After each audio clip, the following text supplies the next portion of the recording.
So hey guys, and welcome back to Born Traveller, and welcome to Banja Luka in Bosnia and Herzegovina. Okay, let's get started. As you can see, I'm in the wonderful town of Banja Luka. It is in the autumn though, so it's a little bit colder today. The weather's not the best, but it's not bad. It's the start of November, it's not bad. So we're going to go and have a look around today and see what we can see.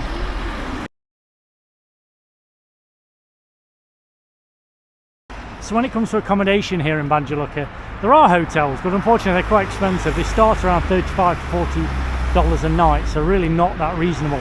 I've spotted this place. If you really want to be downtown, you don't mind paying about $50 a night, you can go here to the Hotel Palace. It seems quite nice. There's a lovely cafe, seems pretty reasonable, and you're right in the centre of everything. So if you want to be downtown, I think that hotel's pretty good.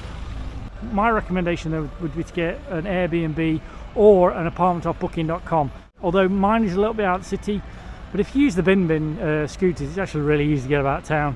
My apartment was very cheap. It only cost $90 for the week. So if you really do search, you can find some really good value accommodation. That's only $306 for a month if you work it out. It's really, really good value. I haven't actually seen any hostels here, so I don't think there is any. If you're looking for really cheap places to eat, they have these like bakery places, and you can get burek, which is basically Albanian, and pizza and stuff, and they're like $1, maybe $2 maximum. And the thing about Bosnia is the portions are massive, so never underestimate how much food you get for a couple of dollars here in Bosnia. But this is the food you need to come for, this, cevapi. Cevapi is famous here in Banja Luka, and there's a bit of a war that goes on between Banja Luka and Sarajevo, who serves the best cevapi, and this apparently is the best. You should come here to Banja Luka and try it. It's about $5. There's actually a lovely place here, the Pension, so I assume this one's not that expensive. It's called Atlas. Beautiful, beautiful restaurant. Really traditional Bosnian restaurant. It's absolutely fabulous places to come in Bosnia.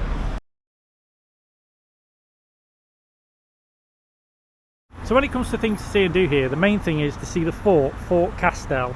So this is the Castel Fort here, and this is one of the entrances. There are many actually, there's more than one entrance, so let's go and have a look now.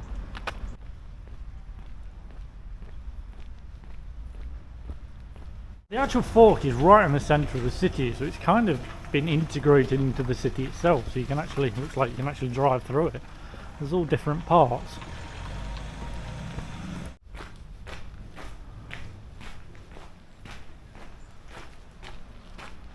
Wow, look at this.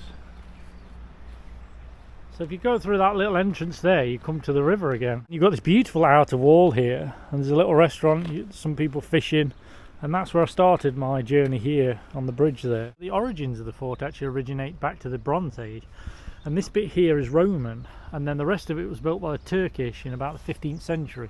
There's also lots of beautiful churches here you can explore as well. So if you're into religious history, there's plenty of religious history to explore here as well. As you come out the main entrance of the fortress, right opposite that building there is a museum, so you can go to see the museum of this area. The great thing about this city is it's mixed with history and also modern. Like I say, they've got the modern shopping centres, and then you just see things like this, the old fire truck. Look at this. How old is that fire truck? Old Soviet style fire truck. Absolutely fabulous. It even says Banja Luka on the side. Wow, look at that.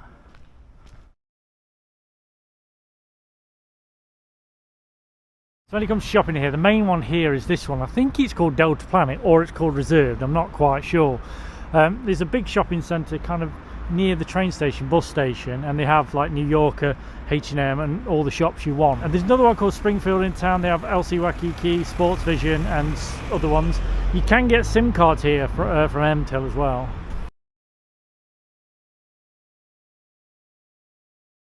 So when it comes to money here in Banja Luka, the best thing is to go to a bank or an exchange office, bring cash, cash is king, bring euros, change it here. You want to change your euros into BAM, it's the best exchange rate you're going to get.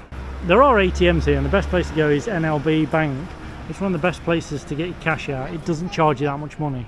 When it comes to banking, I recommend Wise. Wise offer a multi-currency account that you can keep up to 50 different currencies in. So open a borderless account today and get started. Link in the description. Right opposite the Christ the Saviour there is an MTEL shop as well, so you can come here and get your SIM card. The MTEL SIM is 10 BAM, which is about $5.50, and you get 10 gig for 2 weeks, which is not bad. You can also top it up reasonably.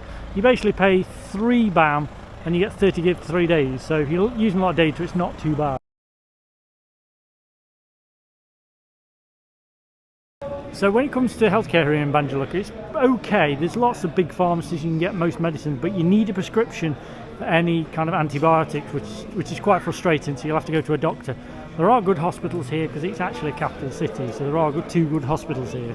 If you want to stay healthy abroad, I always recommend having travel insurance. Never leave home without it. The travel insurance I use is Safety Wings. They offer comprehensive travel insurance for €50 a month. Link in the description. So when it comes to transport, probably the easiest way to get about town is the bins. If the weather's not too bad, they're really cheap. You can go about 4 or 5 kilometres for about $2, so really handy. Just be careful on the roads. People tend to drive pretty slow here, so it's not too bad, but it is probably the best way to get about. So when it comes to getting here and away, the main way to get here is by bus, and this is the bus station. There's a little cafe here, it's absolutely fabulous. It's about $5 for a good hearty meal and a coffee, so really worth it. So you can buy tickets from here. Prices from here back to Sarajevo cost 43 BAM, which is about $23. As you can see, that price for the ticket is actually quite expensive. I paid $23 to get back to Sarajevo, which actually is bloody expensive, I think, compared to the rest of Sarajevo. I'm not really sure why. Maybe it's just a particular bus company I went with. Okay guys, that's it for this video. I hope you enjoyed it. Please remember to subscribe to the channel, turn on the notification button, and I will see you next time.